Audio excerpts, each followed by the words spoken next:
La rubrique où les enfants disent ce qu'ils pensent. Yeah! Youpi! La question d'aujourd'hui, c'est qu'est-ce que le salut pour toi? Le salut, c'est quand on dit bonjour. Le salut, c'est quand on demande à Jésus d'habiter dans notre corps, dans notre cœur. Le salut, c'est quand on a accepté Jésus dans notre cœur. Le salut, c'est être sauvé. Et pour moi, être sauvé, c'est quand, par exemple, si on est en détresse, Dieu, il nous sauve. Merci pour vos réponses, les enfants. Le salut, vous l'avez bien compris qu'ici, il ne s'agit pas du geste que l'on fait pour saluer quand on veut dire bonjour ou bonsoir. Salut, ça va? Mais le fait d'être sauvé du péché, de l'enfer, le fait d'échapper à un danger, un malheur. Dieu nous aime tellement, énormément qu'il veut que tout le monde soit avec lui dans le ciel, dans son royaume. Mais à cause du mal que nous avons fait, personne ne peut aller au ciel, car Dieu est saint et il n'y a pas de péché dans le ciel. La Bible déclare: Non, il n'y a sur la terre aucun homme juste qui fasse le bien et qui ne pêche jamais. Dieu nous a donné son Fils Jésus.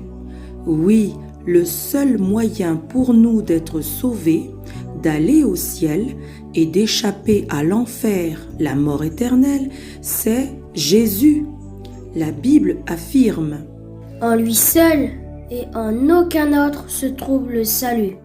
Dans le monde entier, parmi tous les noms donnés aux hommes, il n'en existe aucun autre par lequel nous puissions être sauvés. Que devons-nous donc faire pour être sauvés? Reconnaître que c'est à cause du mal que nous avons fait que nous sommes séparés de Dieu pour toujours et lui demander pardon. Croire que sur la croix, Jésus a été puni à notre place pour nos péchés. Croire que Jésus est revenu à la vie et qu'il est le Seigneur, le Maître de tout. Accepter qu'il soit le Seigneur de notre vie. Si nous croyons en Jésus, le Sauveur du monde, et si nous l'acceptons dans notre cœur, voici ce que Dieu fait. Il efface nos péchés pour toujours. Dieu dit: C'est moi, oui, c'est moi qui pardonne tes fautes, parce que je le veux bien et je m'en souviendrai plus. Plus rien ne peut nous séparer de lui. Dieu nous donne une vie nouvelle, la vie éternelle. Nous devenons son fils ou sa fille pour toujours. Oui, Dieu nous aime. Il ne veut pas la mort du pécheur. Il nous a donné Jésus pour que le monde soit sauvé par lui. En effet, Dieu n'a pas envoyé son Fils dans le monde pour condamner le monde, mais il l'a envoyé pour qu'il sauve le monde.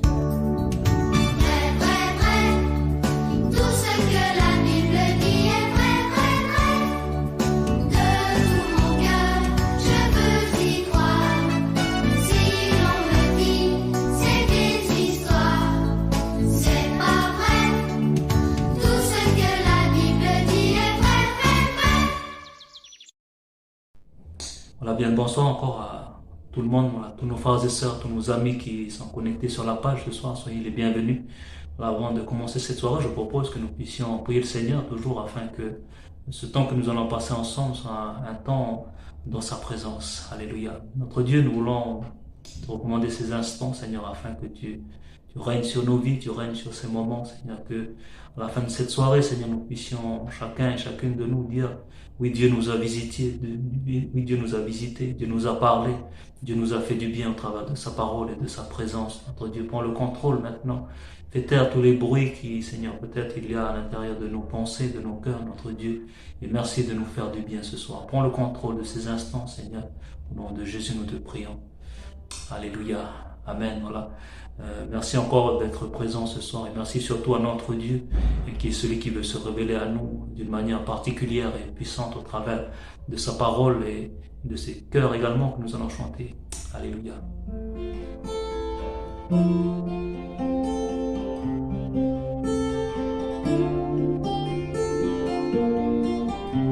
Seigneur, nous voici, venons dans ta présence. Seigneur, tu l'as dit, assemblés en ton nom. Tu es là, tu es là, tu es là au milieu de nous. Tu es là, tu es là, tu es là au milieu de nous. Seigneur, nous voici, venons dans ta présence. Seigneur, tu l'as dit, assemblés en ton nom. Tu es là, tu es là, tu es là au milieu de nous. Tu es là, tu es là, tu es là au milieu de nous. Dernière fois. Seigneur, nous voici, venons dans ta présence. Seigneur, tu l'as dit, assemblés en ton nom.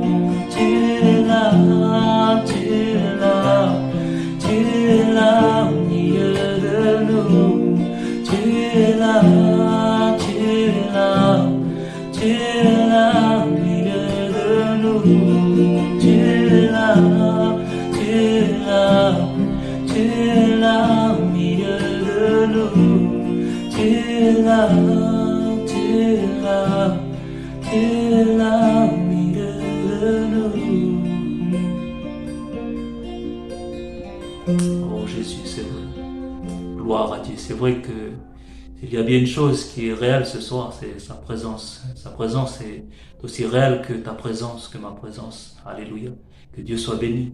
Alléluia. On poursuit.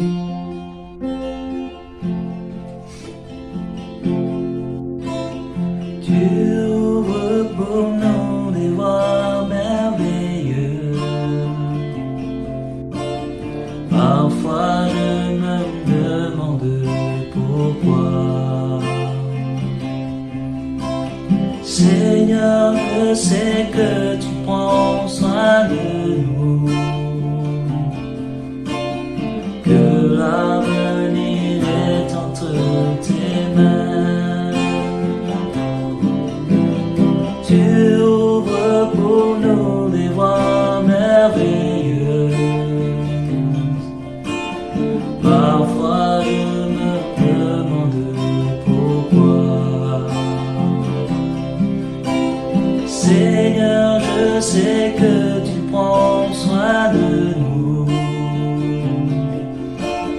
que l'avenir est entre tes mains. Tu es Seigneur, le roi des rois, en toi est toute la puissance, ici au ciel et pour l'éternité. Tu es ici, tout près de moi, tu ne veux pas de ma sagesse. Voici, je te fais présent de mon cœur. Tu ouvres pour nous des voies merveilleuses. Parfois je me demande pourquoi. Seigneur, je sais que tu prends soin de nous, que l'avenir est entre tes mains. Tu es Seigneur, le roi des rois, en toi est toute la puissance, ici au ciel et pour l'éternité. Tu es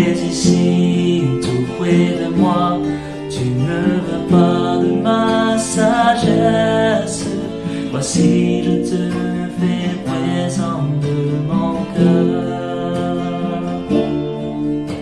Voici, je te fais présent de mon cœur.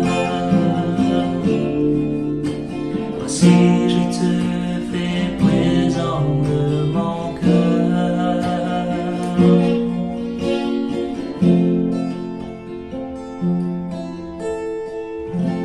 Gloire à Dieu. Voilà, que Dieu bénisse nos cœurs ce soir. Sans plus tarder, je propose que nous puissions maintenant laisser toute la place au conseil de Dieu. Sans plus tarder, chers bien-aimés, je propose maintenant que nous puissions faire une lecture dans l'évangile de Luc, le chapitre 24, et nous lirons à partir du verset 30 jusqu'au verset 33. Je vous encourage à lire à partir du verset 13 à la maison, pour bien comprendre justement le contexte de la pensée de Dieu pour nous ce soir. Pendant qu'il était à table avec eux, il prit le pain, et après avoir rendu grâce, il le rompit et le leur donna. Alors leurs yeux s'ouvrirent, et ils le reconnurent, mais ils disparurent devant eux. Ils se dirent l'un à l'autre, notre cœur ne brûlait-il pas au-dedans de nous lorsqu'il nous parlait en chemin et nous expliquait les Écritures? Se levant à l'heure même, ils retournèrent à Jérusalem, et ils trouvèrent les 11 et ceux qui étaient assemblés avec eux. Amen. Amen. Je dirais comme ça ce soir, chers bien-aimés, que on pourrait facilement imaginer les états d'âme, les états de cœur et les pensées de ces deux hommes lorsqu'ils vont prendre le chemin d'Emmaüs. En effet, si on remonte un peu plus haut dans les Écritures, on pourrait se rendre compte, on pourrait lire que Jérusalem a été le théâtre d'une mise à mort terrible, a été le théâtre d'un événement qui est particulier, un événement assez bouleversant puisque il y a eu mort d'homme, il y a eu crucifixion.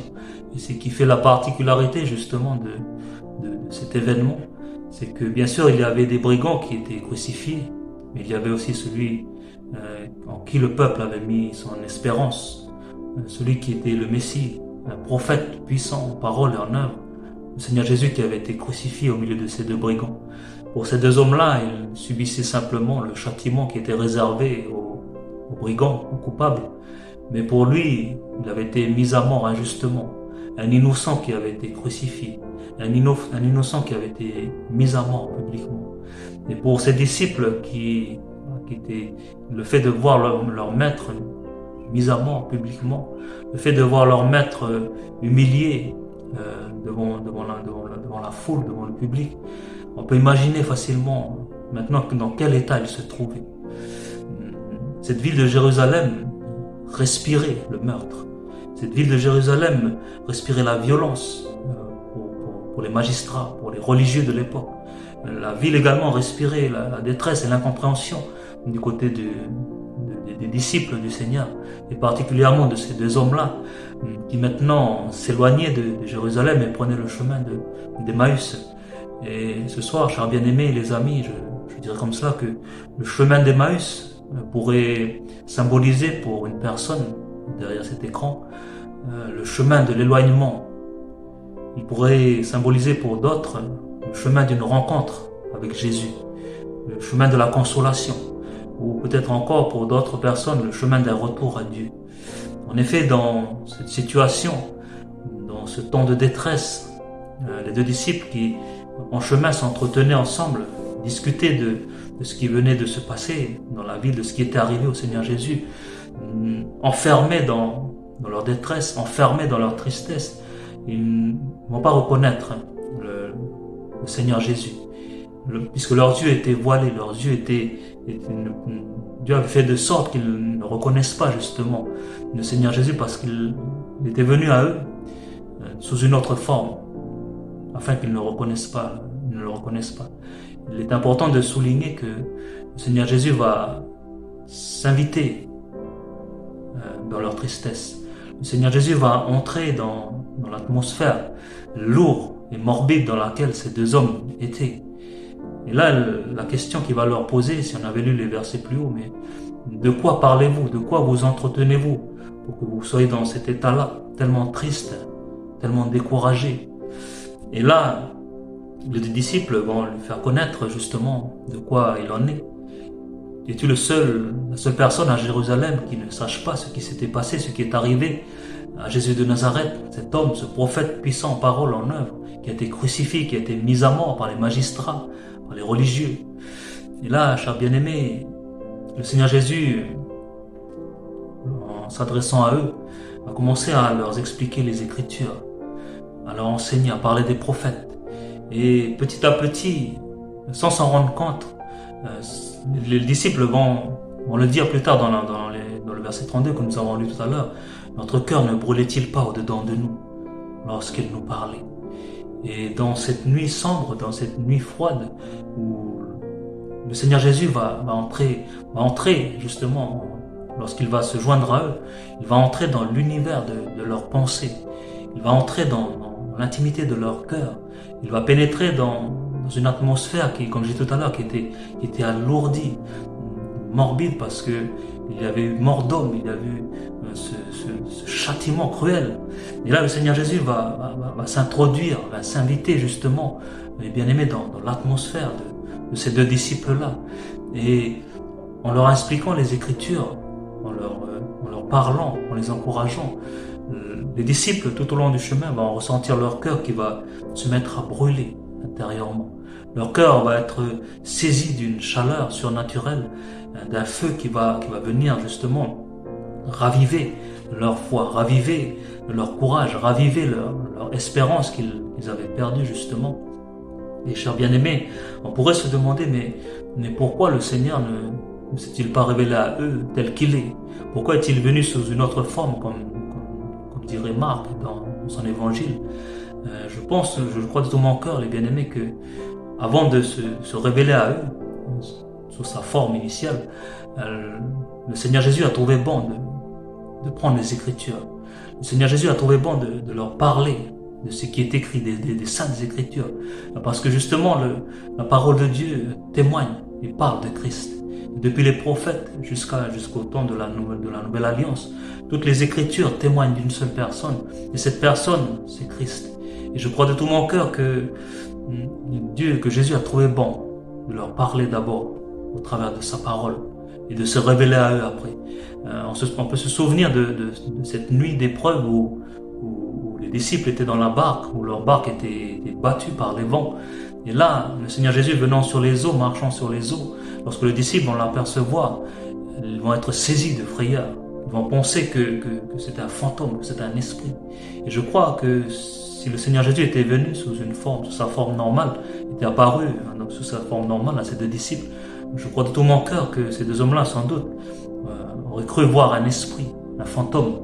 Ce n'est pas dans le commun des mortels de voir un mort se tenir sur ses pieds, de voir un homme qui a été crucifié et qui maintenant se tient devant nous, vivant, bel et bien vivant. Mais le Seigneur Jésus va a trouvé bon, comme je disais tout à l'heure, de leur parler au travers des Écritures. Comme pour leur dire que tout ce qui est écrit témoigne de sa personne. Tout ce qui est écrit sous l'inspiration de l'Esprit converge et amène le lecteur vers une seule personne, qui est la personne bénie de Jésus-Christ. Et là, les bien-aimés, après avoir partagé les Écritures, le Seigneur va se révéler à eux, comme on a lu tout à l'heure. Il va confirmer justement ce qu'il venait de leur exposer au travers des Saintes Écritures. Il va confirmer aux deux disciples la véracité des Saintes Écritures. Il va confirmer sa parole par un miracle vivant et réel devant ces deux disciples, puisqu'il va leur apparaître, puisque leurs yeux vont s'ouvrir et ils vont le reconnaître. C'est Jésus, c'est notre Maître, c'est le Seigneur, il est vivant, il est ressuscité. Et je dirais comme ça ce soir, aujourd'hui, chers bien-aimés les amis, que dans les situations dans lesquelles nous sommes, tellement ténébreuses, tellement sombres quelquefois, que nos yeux ne peuvent pas percevoir et reconnaître la personne de Jésus. Notre cœur ne peut pas, dans ces moments-là, ne peut plus croire que Dieu existe, ne peut plus croire, ne peut plus percevoir la présence de Dieu à nos côtés. Et je crois que dans de tels moments, Dieu utilise l'épée de sa parole pour se révéler justement. Le cœur des disciples brûlait au-dedans d'eux. Ils vont se dire l'un à l'autre, mais notre cœur ne brûlait-il pas lorsqu'il nous expliquait, lorsqu'il nous parlait, lorsqu'il nous expliquait les Écritures? Et je dirais ce soir, chers bien-aimés, que la foi vient de ce qu'on entend. Et ce qu'on entend vient de la parole de Dieu. Et Dieu se plaît à intervenir dans notre vie, dans ta vie ce soir au travers de sa parole. Et sa parole est comme une épée qui est plus tranchante. Sa parole est comparée à plus tranchante qu'une épée à double tranchant. Sa parole pénètre nos sentiments les plus profonds. Sa parole vient apporter la lumière dans le cœur qui est découragé, dans le cœur qui est attristé. Il vient soigner, guérir. Il blesse d'un côté, mais il guérit d'un autre. Et pour nous dire ce soir, les bien-aimés, où je veux en venir, que la parole de Dieu, c'est le moyen par lequel il se révèle à nous, il se révèle à l'homme pécheur. La parole de Dieu, c'est elle qui stimule la foi, c'est elle qui crée la foi. La parole de Dieu, c'est le moyen que Dieu utilise pour faire passer des hommes de la mort à la vie. C'est le moyen que Dieu utilise pour faire passer des hommes du royaume des ténèbres à son admirable lumière. La parole de Dieu, c'est le moyen par lequel Dieu révèle à l'homme sa condition devant son Créateur. Et la Bible déclare ceci, car tous ont péché et sont privés de la gloire de Dieu. Et ça, c'est le diagnostic que Dieu donne de l'humanité. Tous ont péché et sont privés de la gloire de Dieu. Au travers de ce texte de Romains 3, chapitre 3, verset 23, Dieu révèle la condition de l'homme, la condition de l'humanité devant son Créateur. Une humanité qui est perdue. Dieu révèle la condition de l'homme en tant que sauvé pour ceux qui ont accepté Christ dans leur cœur, ou en tant que perdu pour ceux qui vivent loin de Dieu, qui se sont éloignés de Dieu. Et ce soir encore, Dieu se révèle au travers de sa parole aux uns et aux autres. Et peut-être que là où tu es, à ta place, sur ta chaise, sur ton fauteuil, dans ton salon ou au travail, depuis le début de cette soirée, peut-être que tu ressens à l'intérieur de toi-même, voilà, comme un feu qui te dévore de l'intérieur. Un feu qui te dévore d'une manière, non pas agressive, mais c'est comme le feu de sa présence qui vient et qui commence maintenant, tu commences à ressentir qu'à l'intérieur de toi-même, comme une présence qui est là. Et j'aimerais te dire ce soir, cher ami, cher bien-aimé, que Dieu désire ce soir pour ta vie bien plus qu'un temps de visitation occasionnelle. Dieu désire maintenant habiter d'une manière permanente dans ta vie. Et ce feu, cette sensation d'une présence surnaturelle que tu ressens ce soir dans ton fort intérieur, dans ton cœur, c'est la présence de Dieu. Et Dieu désire habiter en toi, comme je disais tout à l'heure, non plus d'une manière occasionnelle. Dieu ne veut pas se contenter de te visiter simplement occasionnellement. Il désire ce soir habiter dans ton cœur d'une manière permanente. Et pour cela, il te suffit simplement de t'approcher de lui par la foi, de recevoir sa parole, de recevoir ses paroles et de croire que, comme Jean va le dire dans le chapitre 1 de son évangile, chapitre 1, le verset 12, mais à tous ceux qui l'ont reçu et à ceux qui croient en son nom, elle a donné le pouvoir de devenir enfant de Dieu. Et ce soir, tu peux devenir enfant de Dieu. Ce soir, tu peux changer de situation. Tu peux passer de la condition de perdu à la condition de sauvé. Si tout simplement tu reçois cette parole-là. Les deux disciples, tout à l'heure, on a vu ensemble l'impact de la parole de Dieu, l'impact que ça a créé en eux. La parole de Dieu a stimulé leur foi. La parole de Dieu a réactivé, je vais dire comme cela, leur espérance, a réactivé leur courage, a réactivé leur motivation de continuer à marcher avec Dieu. Et sur le chemin d'Emmaüs, ils vont faire demi-tour, parce qu'ils vont quelque part, ils vont réaliser qu'ils se sont éloignés. Et peut-être que c'est ta situation ce soir, par rapport à ce que tu vis, par rapport à ce que tu endures, par rapport au contexte du pays peut-être, tu es sur le chemin de l'éloignement et tu as besoin de revenir au Seigneur. Et ce soir, le Seigneur se révèle à toi au travers de sa parole. Et il désire, comme je disais tout à l'heure, de la même manière qu'il a renouvelé les deux disciples d'Emmaüs, il a réactivé leur foi, il a réactivé leur courage. Et bien aimé, ça serait bien difficile pour vous et moi de continuer à marcher avec Dieu si on est découragé, si on a perdu le fer, si on a perdu le courage. Et le Seigneur ce soir est celui qui désire au travers de sa parole te rebooster dans ta foi, mon frère ou ma sœur. Il désire également pour vous les amis ce soir habiter d'une manière permanente. Et le fait d'accepter Jésus dans son cœur, le fait d'accepter le feu de sa présence, c'est quelque part épouser la consolation, épouser la bénédiction, épouser la guérison. La personne de Jésus, c'est la présence de Jésus dans notre vie. C'est comme un feu qui brûle dans la nuit. Et ce feu-là nous réchauffe, ce feu-là nous rassure et nous amène justement à tourner nos regards vers la personne de Christ, vers le Seigneur, vers Dieu. Alors les bien-aimés, ce soir, je ne sais pas dans quelle situation tu te trouves. Peut-être que tu es, comme on a vu tout à l'heure, dans le même contexte que les disciples, dans un contexte de mort. Je dirais comme ça ce soir que la présence de Dieu est plus forte que l'odeur de la mort. La présence de Dieu ce soir surpasse tout ce que l'on peut rencontrer, toutes les épreuves que l'on peut vivre, qu'on peut endurer sur cette terre. Oui, le Seigneur ce soir se tient à tes côtés, à mes côtés. Pour nous qui sommes engagés avec lui dans la foi, nous avons besoin de nous approcher de lui, de laisser la parole de Dieu nous pénétrer, nous atteindre, afin que nous soyons renouvelés dans notre foi. Et pour les amis ce soir, s'il y a un encouragement que j'aimerais vous donner, ne restez pas tout seul dans la nuit. Ne restez pas tout seul dans la nuit. Comme je disais tout à l'heure, le Seigneur désire bien plus qu'une visitation occasionnelle. Il désire faire de ta vie son habitation. Habiter d'une manière permanente dans ta vie. Faire de toi son enfant, que tu ne sois plus un étranger à partir de cette soirée. Que tu ne sois plus un étranger aux yeux de Dieu, mais que tu sois son enfant, sa propriété. Alléluia. Et pour nous ce soir, pour vous frères et sœurs, le chemin d'Emmaüs, comme je disais tout à l'heure, c'est peut-être le chemin de l'éloignement, mais Jésus s'est invité, il est rentré, il s'est invité en chemin avec eux. Il a changé le chemin de l'éloignement en un chemin d'un retour à Dieu. Alléluia. Que Dieu soit béni ce soir. Notre Dieu est celui qui désire marcher avec nous. Il a envoyé Jésus sur la terre parce qu'il n'a pas trouvé bon que l'homme vive sans Dieu.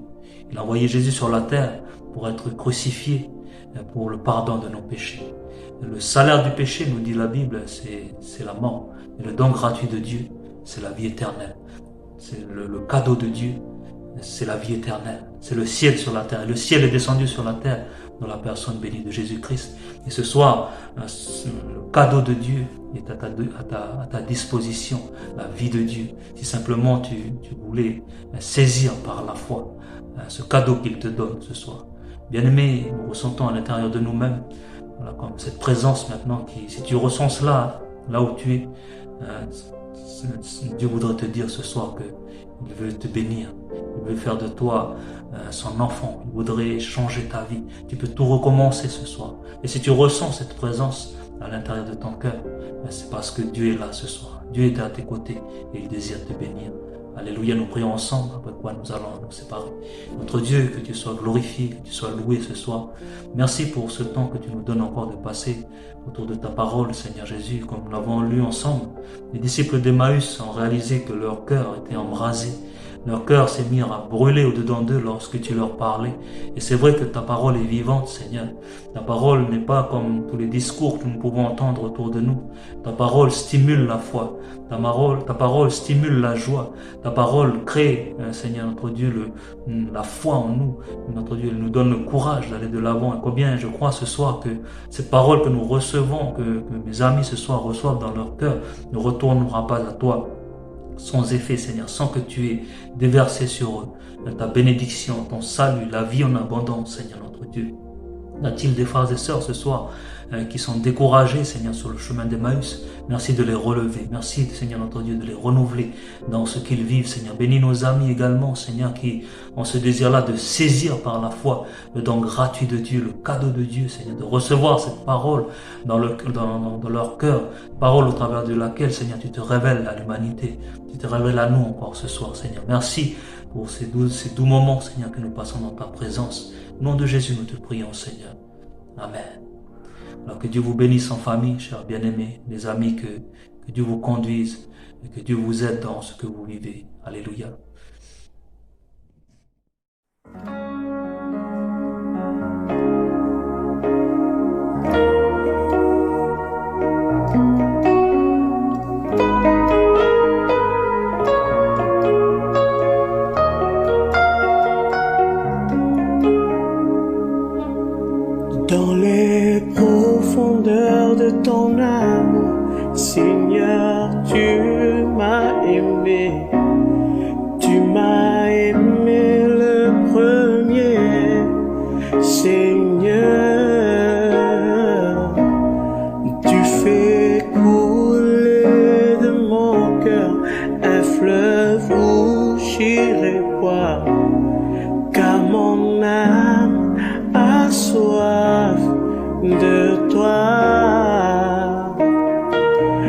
je désire ardemment vivre dans ta maison, car tu es mon Dieu, mon Créateur. Oui, je veux vivre dans tes bras, dans ton palais, orné de gloire, où tu es le Dieu très saint. Oh, que c'est bon de chanter, car tu es merveilleux, grand Dieu d'amour, le seul que je désire. Mon âme te bénit, oh Dieu, reconnaissant pour tes bienfaits, car tu es fidèle à tes promesses. Car je désire ardemment vivre dans ta maison, car tu es mon Dieu, mon Créateur. Oui, je veux vivre dans tes bras, dans ton palais, orné de gloire, où tu es le Dieu très saint.